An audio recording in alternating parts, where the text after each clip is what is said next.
All right, welcome everybody. Parshas Vayakel, and we're gonna do a piece here that is somewhat dovetailing on what we spoke about last time in terms of how we make our parnasa. I know we all like parnasa, so it's good. It's good to talk about how to think about it. So at the beginning of the parsha, it says Vayakel Moshe. And so the Rebbe starts out by asking a few questions just on this opening line, because it's not there's some peculiarities with it. Vayakel Moshe's kol hadas bnei Yisrael vayomer aleihem, and Moshe gathered the whole congregation of the children of Israel, which is a funny thing to say, Vayakel. We don't really see that language, Vayakel Hashem, that Moshe gathered. Vayomer aleim, he said to them, Eila dvar meshatziva Hashem la'asos oisam. These are the things which Hashem commanded you to do. Sheishes yomim teyasem malacha. For 6 days your work should be done. Uviyom hashvi yelachem kodesh. And the seventh should be for you holy. Shabbos shabbosin l'Hashem. A Shabbos shabbosin for Hashem. Kol ha'osa b'malacha yumos. Okay. So he asks, what's Vayakel doing? He says, "Nemar kan elu devar misher tziva Hashem la'asos oisam." Right? It says these are the things that Hashem commanded you to do, but then it doesn't say anything to do. It really just is. It says these are the things that Hashem commanded you to do. 6 days your work shall be done. So that's not what to do necessarily. And on the seventh day it should be holy, a Shabbos shabboson l'Hashem. Anybody who does anything, any malacha, you must. It's like nothing to do there. No, but you're being mindful. I mean, that's the important part. No, right? It's not very clear. These are the things that Hashem is commanding you to do, and then rattles off a list of things not to do. Things that aren't for you to do. The malacha should be done. Like the avoda should be done, but it's not that you should do the avoda. It's not saying that. Right? And why is it Shabbos Shabboson? What's wrong with just Shabbos L'Hashem? What's Shabbos Shabboson? And Rashi over here says Vayakel Moshe, and Rashi says Lamacharas Yom Kippurim. This is the day after Yom Kippur. Okay, we're talking about the day after Yom Kippur. He's talking to us after he came down with the second luchos. What does that have to do with it? That it's have to be after Yom Kippur. Okay, so let's see. See if we can understand a little bit more here. And we're going to explain a little bit Behakdim with an introduction. The Lashon Te'aseh, right? It says 6 days a week. 6 days a week. 6 days. Your work should be done. What does that mean? Should be done, right? And it doesn't mean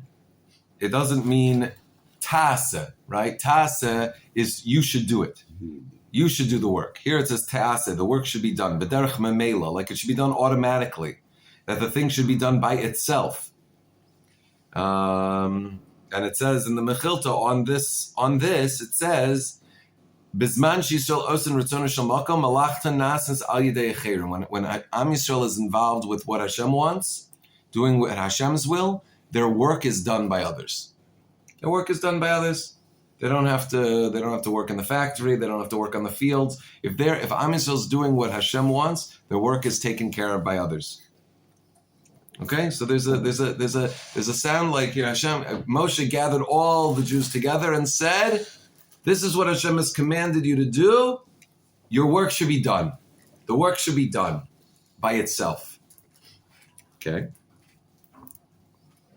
and this is the bracha. This is the bracha of Shemaim Shebinyan Zaval Kol Inyan Misparish Gam Bavodas Adam. This is what are we explaining here as far as what a person should do? Ha'inyan te'aseh, the work should be done with the work. Shamalacha va'oivdim dechul mutolim al anam yisrael b'sheish me'achol tzrichim le'ha'asos l'loyes askas. What the Torah is telling Am Yisrael, what Moshe Rabbeinu is telling Am Yisrael, is that the work that we do to ensure and secure our parnasa, the 6 days of week work that we do, the uvdin dechol, our engagement in the physical world to secure and procure our physical sustenance, should be done l'lo his askos, should be done without involvement. Should be done without involvement. Mibli shia shakua, you shouldn't be invested, vitarud bedavar, and you should not be bothered by it. It shouldn't be what you wake up in the morning thinking of. It shouldn't be what you're thinking of at all during the day. You have a job, you have a means of making a livelihood, you have a whatever it is, whatever it was, whatever it is. It's like that great story about the galoshes. You remember the story about the galoshes? It's a Rebbe. They go Feet are with wet. the teeth. Huh? My feet are wet. They go with the teeth. My feet are wet. What's the galoshes goy's story? teeth? What? Yeah. No, not the goy's teeth. The guy, it was right around the Industrial Revolution. More productivity was happening, and most people would, they if they made matzah, they would work for a few months in the summer. If they made lulavs, they would make a few months in and then the rest of the year they would be learning. Mm-hmm. Guy shows up to see the Rebbe, and I'm leaving bits out because you're in the middle of the class. But anyway, he says to him, and he says, Rebbe, it's me. It says, it's me, Pinchas. He says, gee, I didn't recognize you. He says, well, why? What's the problem? He says, well, I've seen feet in galoshes, but I never saw anybody's head in galoshes. Mm-hmm. Mm-hmm. That was his That work. was the punchline. Yeah, that was his work. Right. Right. So that's exactly, that's the idea, exactly. That we should not have our head in our work at all, and it should be as if the work is done, mi'atzmai, by itself, just kind of is done by itself. It's not with our mental energy involved in it as much as possible. Yegia kapecha. It says the work of your hand, yegia, the struggle, the yegia. How do we say yegia? The struggle. The what? Struggles are right. Struggle. The struggle of our hands, the struggle of our palms. From that we should eat food. It will be good. It'll be you're praiseworthy, and it'll be good for you. Parshas Dvarim hu sheyigias adam avur tzrachav agufanim tzrichim lios biyadav.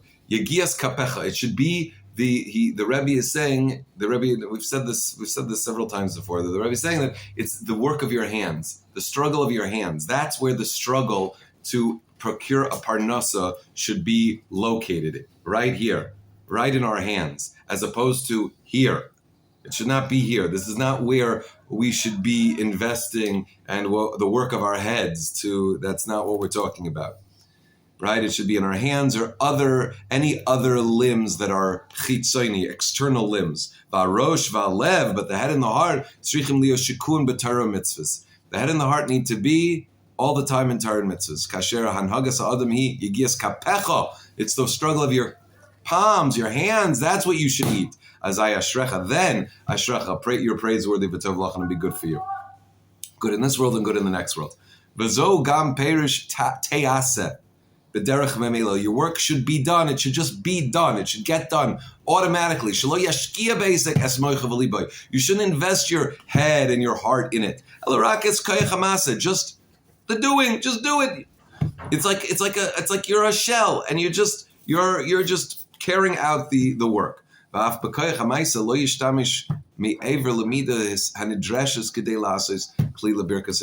You should never in doing the whatever you need to do to secure parnasa, you should never use anything beyond what is exactly required in order to create this kli for the bracha of Hashem. Because that's what we're doing, right? We're creating a kli. We're not procuring any parnasa. We're not making any money. That's not our job to make money. Our job is to make the kli. Our job is to make the vessel. The vessel, right? So we receive it. So what we have to do in order to receive it, so Hashem says you need to make a vessel to receive it. That's what it is. It's not you're in charge of making money. You can't make money. I hate to say it. We cannot make money. We do not have the power to make money. We're not obligated to money, and we are not able to make money. It's not in our. We can't really do anything, but we can't. We certainly can't make money. Can't make money. Just like we can't. Just like we can't make a baby. We can't put two cells together and make it a baby. We can't do that. We can't put things, can't breathe life into that. We can't make money. We can't make money. Hashem gives us money. It's a bracha from Hashem that we have money, that we have parnasa, that we have food. This is the bracha from Hashem. If Hashem doesn't want us to have it, He won't. And whatever we get, that's exactly what Hashem wanted us to have. And whatever we don't have, it's exactly what Hashem wanted. That's it. So what are we doing? We're involved. Hashem wants us to be involved in the physical world, but He wants us to involve just as much as we can create this vessel. Anything beyond creating the vessel is overstepping our bounds. It's overstep. We're too. What do you mean? What, when you say you're too big for your britches? It's a chutzpah, because you start acting like you're the one who's in charge of making the money.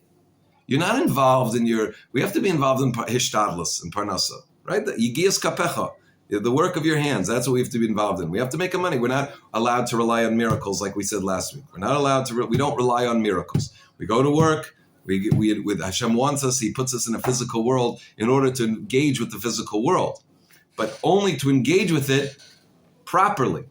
How do we engage with the physical world properly? It's with a very, very external, when it comes to our parnasa, it's with a very superficial, external involvement. We just are making the vessel, but that's it. We realize that what goes in it has nothing to do with us. It's nothing to do with us, okay? A salesman, they call up and they call. They're not staying late, making more calls. They make their calls. They talk to the people. They do their best. They do their follow-ups, but that's it. They leave their work at work. They're not thinking about their work when they go home. They don't figure out. They're not thinking, what can I do now? What can I do now? Like instead of learning, instead of that, if I miss minyan, because of work, what is that? What is that? Why am I missing minyan because of work? Why did I not bench properly because of work? How did that happen? Because I am taking my work too seriously. I've messed up what it is I'm supposed to be doing in the world. What I'm supposed to be doing in the world is serving the Rebbeinu Shalom. One of the ways Hashem wants me to serve Him is to go to work, to make money, to make a parnasa, to make a kli, to make this vessel for parnasa. As soon as I start thinking that I'm the one who's in charge of the parnasa itself, then I'm treading on somebody else's. I'm breaking boundaries over there, and now I'm not doing what Hashem wanted me to do. And not only am I not doing what Hashem wanted me to do, but I'm also, by the way, avoiding my responsibilities to my parnasa, which is that I'm focusing on the avodas Hashem, which is really what secures my parnasa. That's really what my parnasa is dependent on. The bracha of Hashem is connected to the avoda, to our connection to Torah and mitzvahs, to our connection to Hashem. So it's a funny guy over here. He's a funny guy that he's focused and bothered so much and thinking about all these strategies and business plans and how's he going to do it and how's he going to get that. Okay, listen, if you're going to open a business, you have to have a business plan. You have to have, you have to get an accountant. You have to hire a lawyer. You have to do certain things. You have to do these things. But all the things that we have to do to secure our livelihood should all be done from our hands outward. It all should be done from the neck down. There's not, yes, obviously, there's step one, there's step two. Like ask ChatGPT. ChatGPT, how do I want to start this business? How do I do it? Just follow those steps. Don't think about it. What, you're doing it already? No. Don't think about it. Just do it. Just follow what it says. This is the normal thing to do. But my obsession and my thinking about it, my being involved, my being bothered. I've got to make the pitch sound like, this, or I've got to impress this guy, or whatever it is. Well, like tircha. I mean, it's important. Hold on, tircha is different. We're talking about mental, emotional involvement. We're talking about mental, emotional involvement, right? When somebody's a doctor, let's say, you don't want them mentally and emotionally involved with your surgery. You want them to be as robotic and mechanical as possible. You want them to be textbook. I don't know. You want them to be textbook. You don't want them to be. You don't want them to be. You do not want them to. Ruthie Ingber what? Against that. What he's saying. Who's Ruthie Ingber? Oh yeah, she's against what he just said. Surgery. Where is she? She's right here in the rover. Oh, she's against it because she feels No, this that is what actually happened to her. She had two doctors, right? And one of them, right? Maybe it's for him. And I'll just tell you a quick story. She was in really serious shape. And she had surgery, a really serious, big surgery coming up. And she had two doctors. And one of them was I'm not talking about bedside manner. Bedside manner. No, we're not either. I'm not. She what happened with her was one guy was very pride. He was filled with pride. Really. He was what? Pride. He thought he was the best doctor there was. The best doctor in the world, right? He was a bowel guyver like crazy. Never met a doctor like that. And there was the other one. The other side was, a very humble, doctor, very well renowned and everything else. And they went to Rebbe Eliashiv with somebody. He says, "Take the bowel guyver." And they said, "What?" Just take the bowel guyver. What, the first one? Yeah. And they did. And what they said after the surgery took 10 hours, and it was he had to peel away like 10 layers of skin, very thin, membranes. And he says the first guy, nobody would have done that. It's unheard. It would be unheard of. But he actually because of his guy, right, He did it. He did it because it would have been said about him that he failed at having a surgery. What? It would have been said about him. Right. His pride was on the line. Interesting. Okay, well that's an interesting cheshbon. Your buddy Elon Musk was saying the other day that it's certainly that the chat and that the AI world is more reliable in terms of the medical world than it's doctors. The doctors are more susceptible to negias. Imagining somebody who's sitting in Louis and I, whoever, know a lot of people. They're in the recording studio and bring in that guitar and that drummer and that bass player and that keyboard player, and you know what? Get rid of that guy. Bring in that guy. Bring in and it goes on and on and on, and it's all consuming. It's all consuming, trying to record something and getting it right. It takes. You're talking about being an artist. An artist is a different kind of it's a different something else. A creative artist, that's an interesting question. Like to be an artist as a profession. I mean, I don't know if artists would say that being an artist, if that's what they really love and are passionate about, it's good to make money from that. People get really burnt out when they use their creative talents to make money. It can be, but let's just stick to how we think about it: the dollars and cents. The dollars and cents, not coming out with a beautiful piece of art, because they're not necessarily thinking about the money and the success and the parnasa. They want to produce something that's very beautiful. Okay, so let's just think, so you have to obviously have a judgment what's beautiful or not. But when it comes to just, making galoshes, it's not like, you don't have to be so... Tweety. Exactly. Let's bring in this rubber and that. If you're obsessed about that, then you don't have your head in the right place. There's galoshes and there's galoshes. It's galoshes and the galoshes, but you don't have to put your head in the galoshes. Don't get your head in the galoshes. The galoshes are made just for the foot. I mean, nothing can fit in there's like no air else in the galoshes. It's your foot and that's it. Nothing else can fit in the galoshes. There's not even like a little room. The function and the appearance is important to some people. Pardon? The function and the appearance. Of course, but the person who's making the galoshes should not feel that they're oh my gosh, my whole parnas is riding on this. This is basically we start trusting in the work. Okay, that's what the Rebbe is saying. This Yigiyas Kapecha, the work should be done. Sheishis Yamim Teyase Hamalacha. The work should be done. It's not, oh my gosh, if this doesn't happen, just so, then my parnasa is going to be this, so that the call went off, the power went off, that this went off. I'm freaking out. How is it going to be? What's it going to be? And it's that's our heart and our mind in our livelihood, in our work, and that's not where it belongs. Hi. Wow, Shechion. Welcome home. Okay. Okay, so we're in the middle of this sicha of the Lubavitcher What are you Rebbe. going to do about a teacher? What? The teacher. So as a teacher, I don't want a teacher that feels that way about it. It's just my work. I want a teacher that's got his guts in it and really believes in it.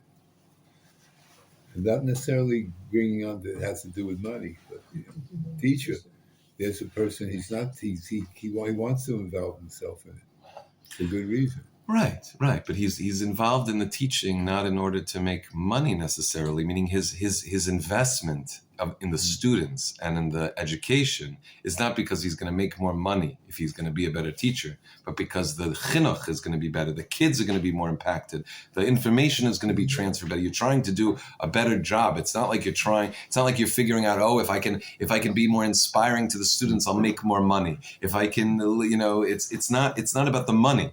It's about doing the job properly to help people learn. Okay, a plumber who wants to help a person, have indoor plumbing and have that's a great thing. They're trying to do a chesed for that person, and they're invested in doing the best job they can to help this person have no leaks and no this and good water pressure and whatever it is. He wants to do a service for that person. He wants to help that person out. That's fine. You can invest in making, trying to do a good job for somebody. But when we're just working on marketing campaigns and how are we gonna make the pitch sound better, and we're putting our mind, we can't sleep at night because we're thinking, oh my gosh, what's going to be with this thing and that thing, and it's like, well, wait, I've taken somebody else's job now. I've taken the Rebbeinu Shalom's job. I think that I'm really the one who's going to decide how much money comes into my bank account. As if, if this comes in, if the specs come in like this, or or if I don't sound like this on the phone, or if I'm not there like that, then the guy's not going to give me the business, and I'm going to lose the money. And so your heart and your mind are all mishkababbled and worrying and planning and plotting and how to make the most money out of this deal. That's you doing it, and that's not just making a kli.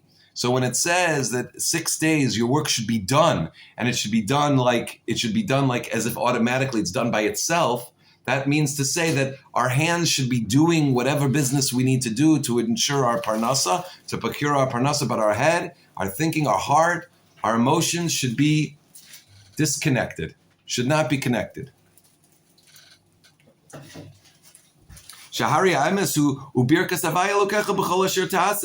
It's Hashem's bracha that what you do, that you're going to get the parnasa. Lo ha'asiyah no senes parnasa. It's not the doing of the work that's going to give parnasa.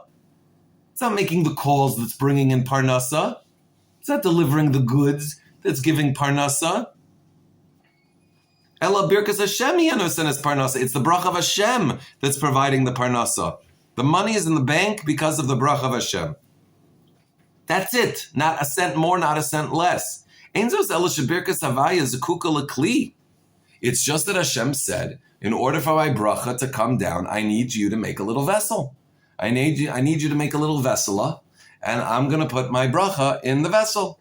So if your budget is, you need $10,000 a month or $100,000 a month, so you need to have a vessel there. You need a vessel to hold that kind of cash, and yalla. But whatever falls into that vessel has nothing to do with your work.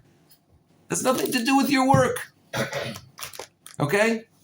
A salesman A salesman, they could make no limit to how much they can make in commissions, to how much they're selling. They have a $10 million book of business, a $100 million book of business, a $300 million book of business. There's no end to how much commissions they can make. So they have a kli, but whatever comes in, it's not dependent on how many calls they made. It's not dependent on how many good relationships they have. It's not even dependent on how good the product is. It's the bracha of Hashem. We have to make a kli. We want to do good in business. We want to provide a good product. We want to be honest, all of that stuff, right? I'm not saying we're skimping on the quality of what it is we're doing. But I'm just saying that our mental energy and our emotional energy is not invested in making our parnasa as good as possible because we think that our doing of our work is ensuring our parnasa. Our doing of the work has nothing to do with how much money we make. Well, how much money we make is dependent on Rosh Hashanah. It's dependent on Hashem's decision. That's it. Do we believe that? Should we take a poll? Or we shouldn't take a poll? Do we believe? Because that's what the Chavos Levava says. That's what the Rebbe says. It seems like what the truth is. If you believed it, you'd be walking around clicking your heels all day. No, Hashem need, and that's a problem because why? It's not a problem. Great. So why aren't we walking around clicking heels? Why don't we want to believe it? I'm just saying, why aren't we clicking our heels all the time? I mean, if we believed it. Where's the notion of Hishtadlus? Why? And the whole point is that, wow, there's really is a God, and He really has your back. And He really just bestowed X bucks upon me, and I'm going to go to work, and I know what I have to do, but like I should be going wild. Right. That everything's taken care of. It's all taken care of. We should be going. It's all taken care of. The shutfas. And also, You're going where? Wild. We should be going wild. So, What's your name? David. David. You're right. So it's two issues. Really. The bracha on Rosh Hashanah is not just a bracha.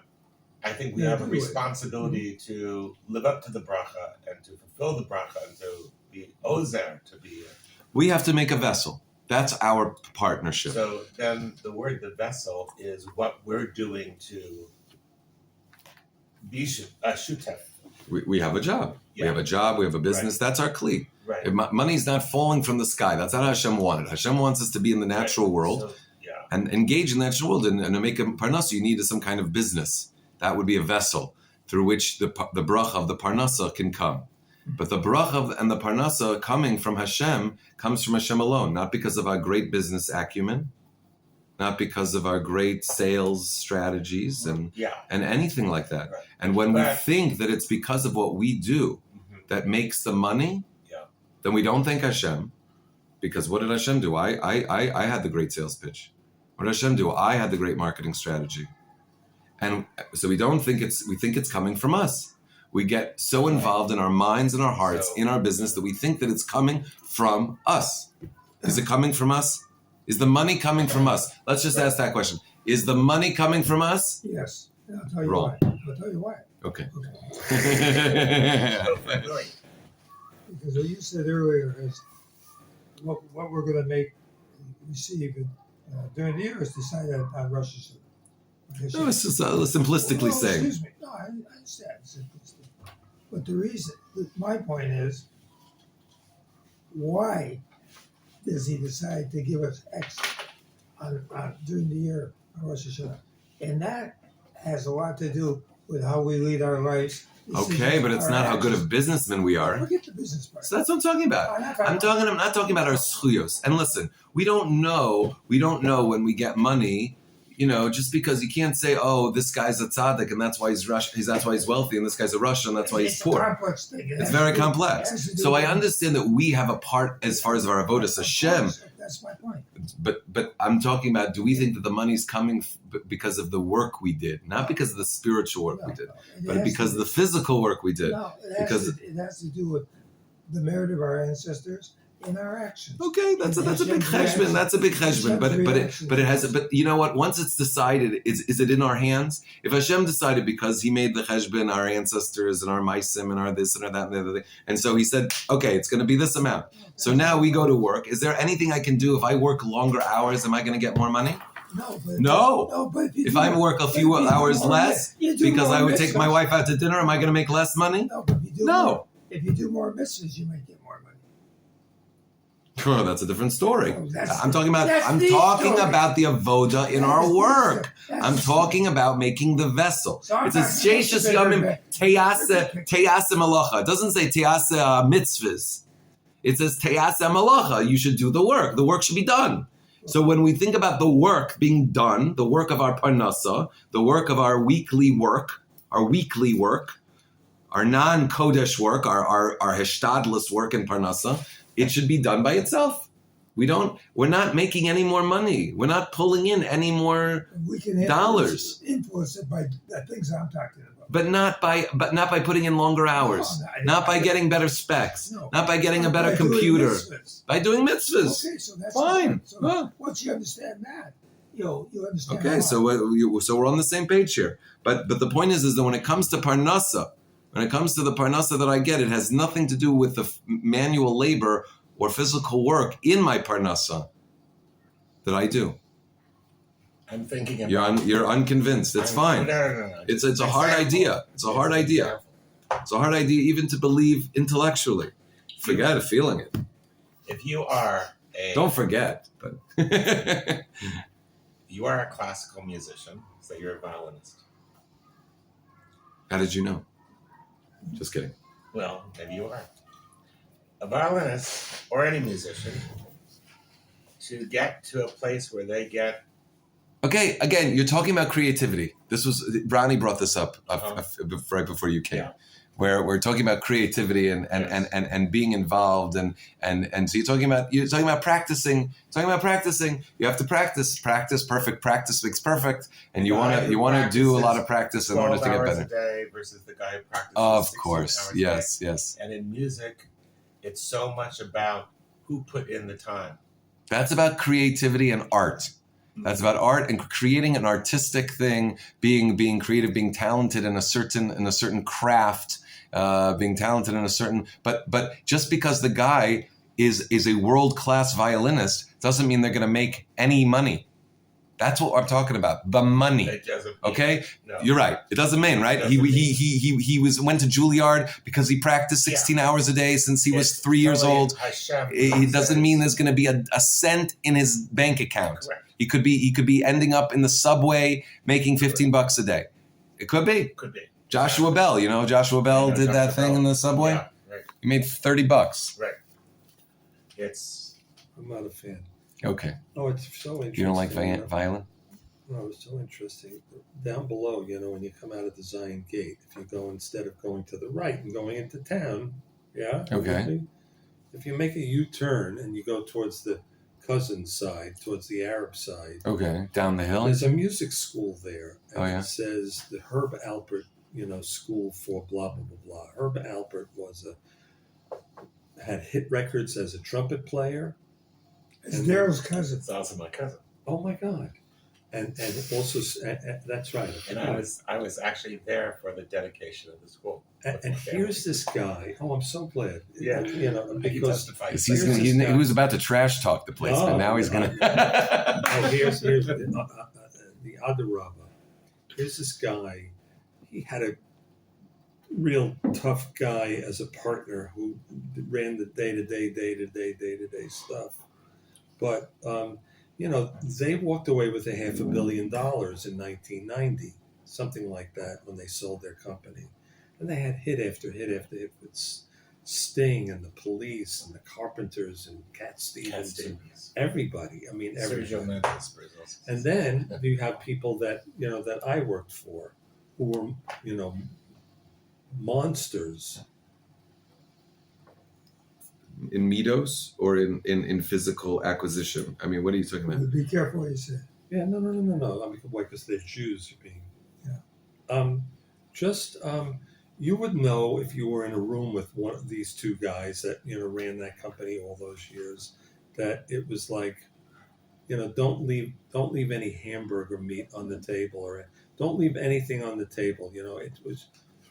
It's gonna get me. it's gonna get zapped. So it while I'm thinking of it, it completely supports everything that you're saying. It's like, here's these guys, they made a $500 million, being monsters, and here's these other guys who made the same amount of money as just being, they were just Menschendick.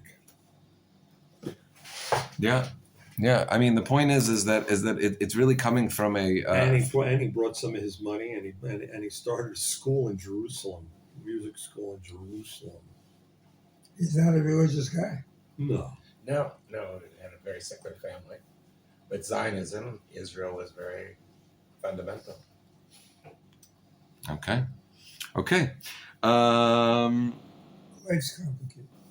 Yeah. You don't know the answers. What we're doing when we make our parnasa, when we go to work, is we're just making a vessel. We just have to remember that. I'm just making the vessel. I'm not in charge of how much money comes in. When somebody calls and says, we're not taking it. Okay? We're not going to go through with the deal. We've decided, we've talked about it internally, we're not going to proceed. What's my reaction? Oh, Thank you, Hashem. Thank you, Hashem.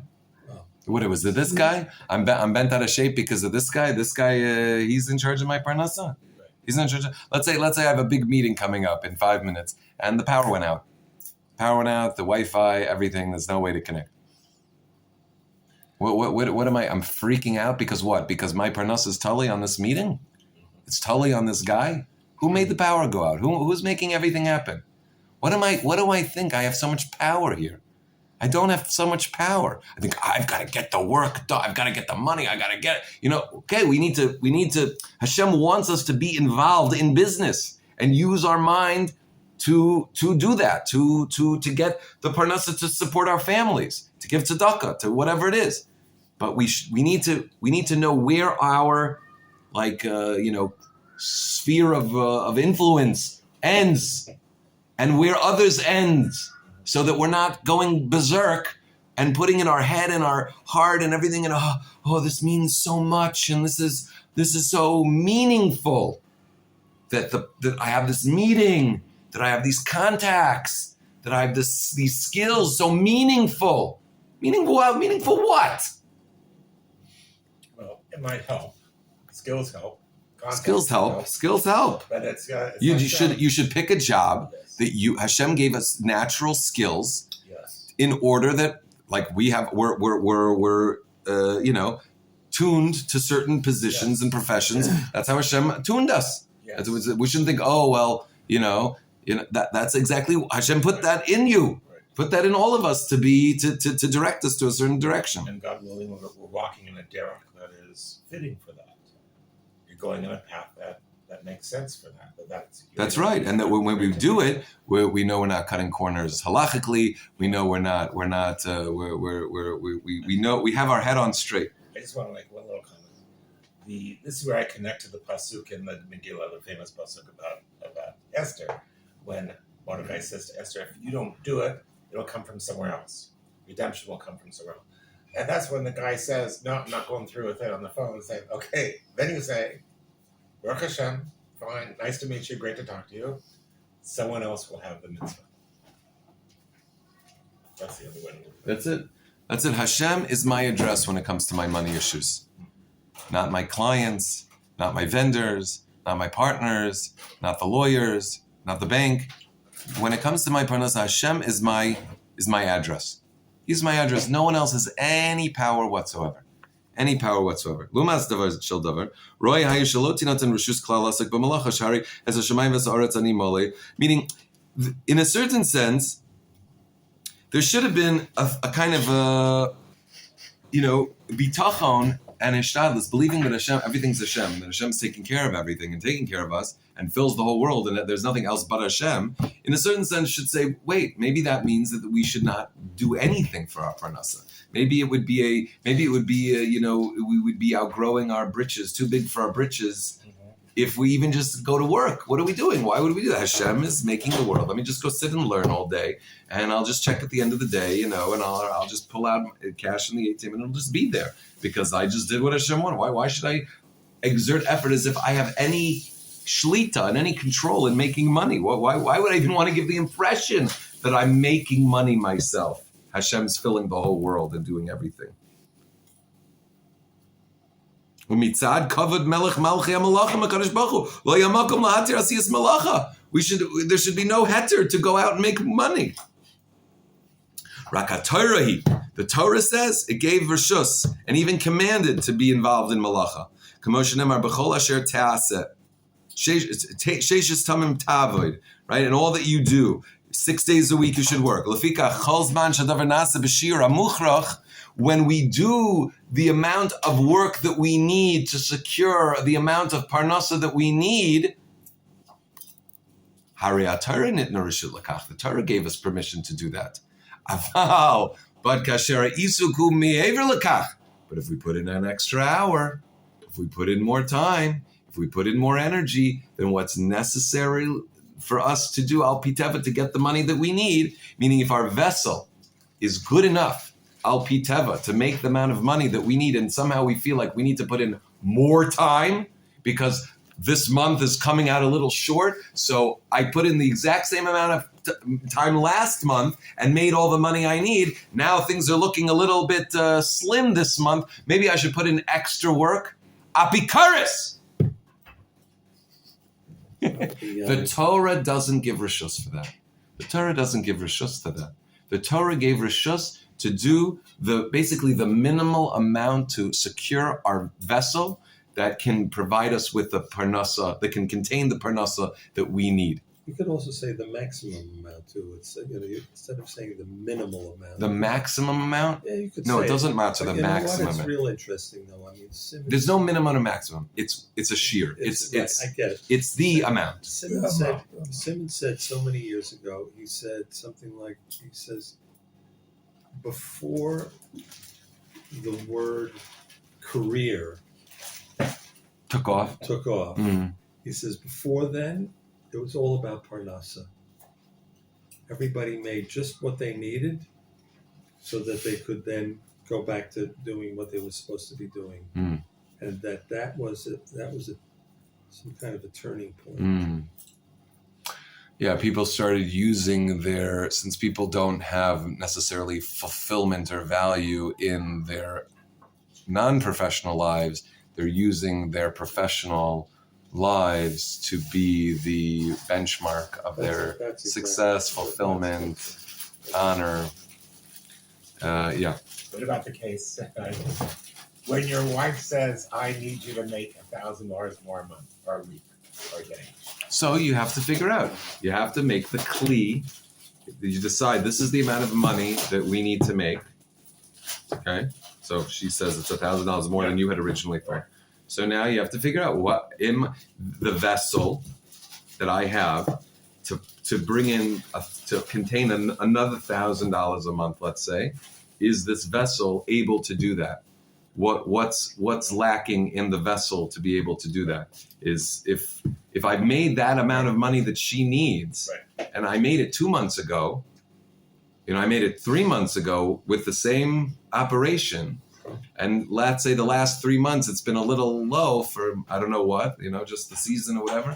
So now I feel like I need to go and get a side hustle. You know what? Maybe she says, I need another 1,000. I need a shaitel this month. And so we need to bring in another $5,000 this month, another $20,000 this month. So it's possible I made that amount last year or last month or whatever. But what if it's not possible? I mean, what if it's not possible? It's not possible. Then you have to do something else. The kli that you have for that, say, 8 hours, delivers this. So if you have a salary job, Right. and there's no way that you can work in your salary job anymore and make any more money. You can if instead of working 8 hours, I got to work 12 hours. Okay.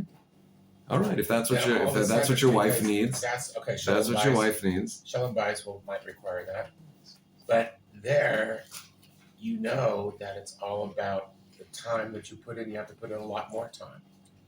If you're making an hourly wage and you need a certain amount of money, and so you're working those hours in order, and you have to work more hours to make that, then it's still not like that. This is the paradox that we put in. We involve ourselves in the work, and it looks like, well, if I work this amount, I get this amount of money. If I don't work this amount, I don't get this amount of money. That's really actually an illusion, because whether or not you work that amount or not, you would still get that money some way. That money was coming to you, but we were playing the game. And Hashem says, I need you to make a kli. So you said, I'm making a kli. And so making a kli means I have to work a few more hours in order to cover to make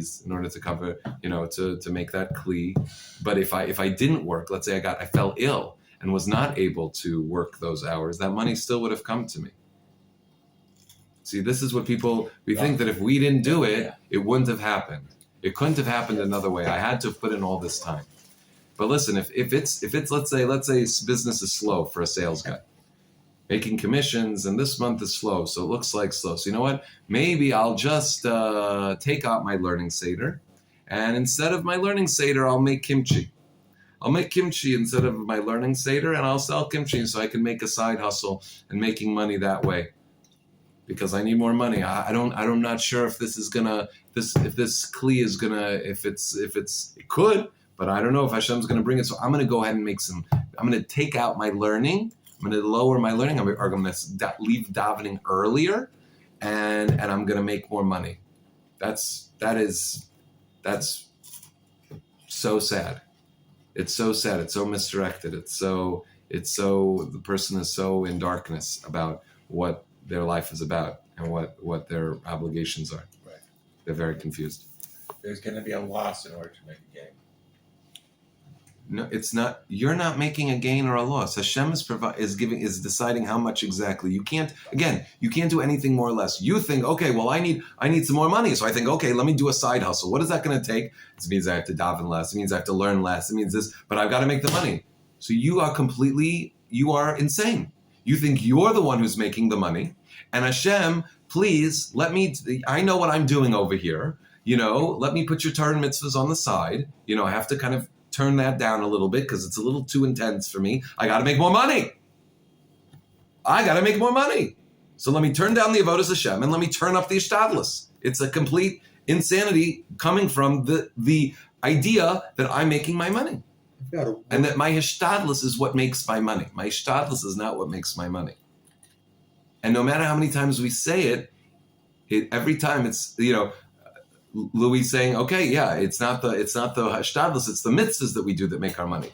But I think that our natural, because we see a world of cause and effect, I go to work, I make money. I go to work, I make money. I do more work, I make more money. And so therefore I see that there's a cause and effect. It's my work that's making the money. Fantasy. And it's like, oh, you're an extremist for thinking such a thing, or you're living in a dream world. You think that? Come on, let's come back to planet Earth. Okay. So that's what the Torah allowed. The Torah allowed us to be involved only to the degree that we need to create the vessel sufficient enough to provide our livelihood that we need. And that's it. Anything more or anything less would be wrong. Okay? To put in less work would be lazy. To put in more work would be counterproductive. It'd be counterproductive, but it's. I'm trying to figure out how to say it. It depends on how you define productive. But it's not so much counterproductive. It's that it's a compromise. You'll be losing something for doing this. But we're saying that Hashem is really determining the outcome anyway. It's usser. Let's just say it like that. It's usser. The Torah allows us to do what we need to do to make a kli to give us the amount of money that we need. More than that, he did not allow us. So if we're putting in more time, more effort, more kishkas into the business than what is necessary because we think we need to work more to get more money, then we are doing something usser. We're thinking that the money is coming through our efforts, that the money is dependent on our efforts, the money is an effect as a result of our efforts, and that is heresy. Yeah. And what's a nicer word for heresy? Idolatry. Idolatry. Idolatry is gonna, idolatry. Absolutely. Thinking that things have power.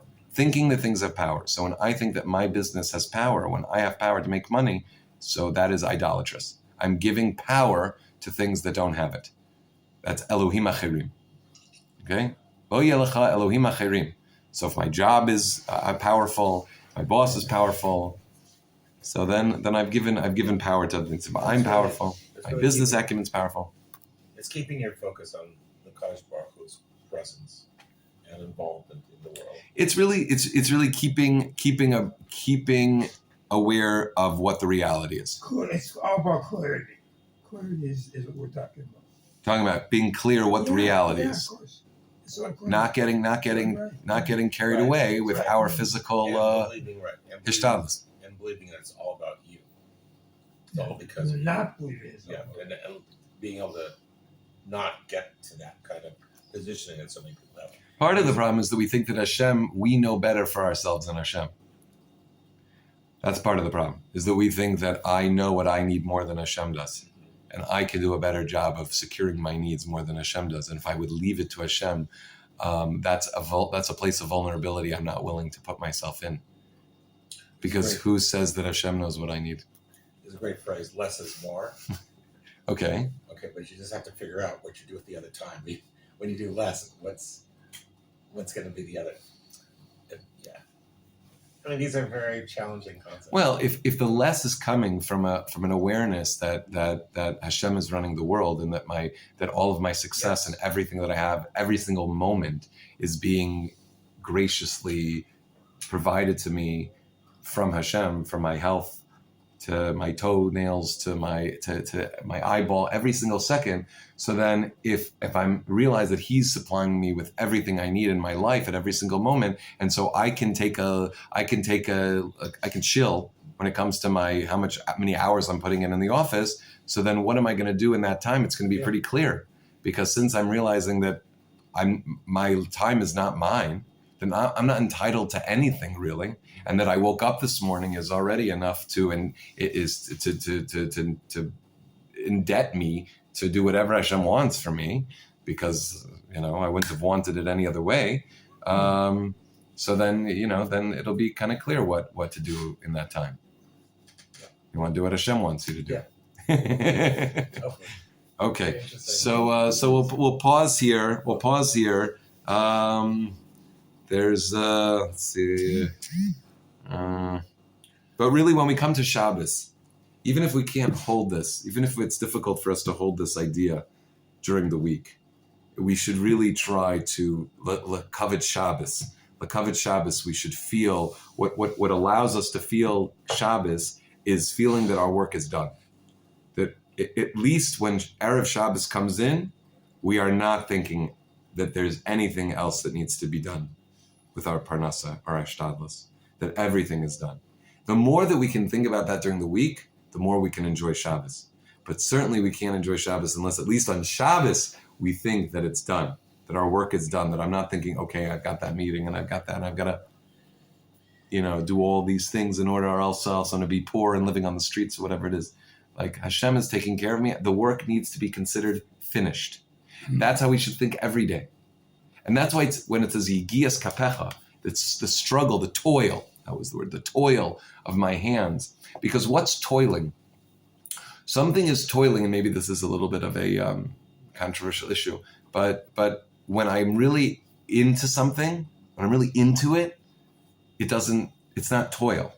Like I'm really into it and I'm really invested and involved and it's like enjoyable, and like 10 hours could go by and it was like, oh, well, so that's not Yigia. That's not toil, because we're so in our heart's so in it and everything's so in it that that's not toil.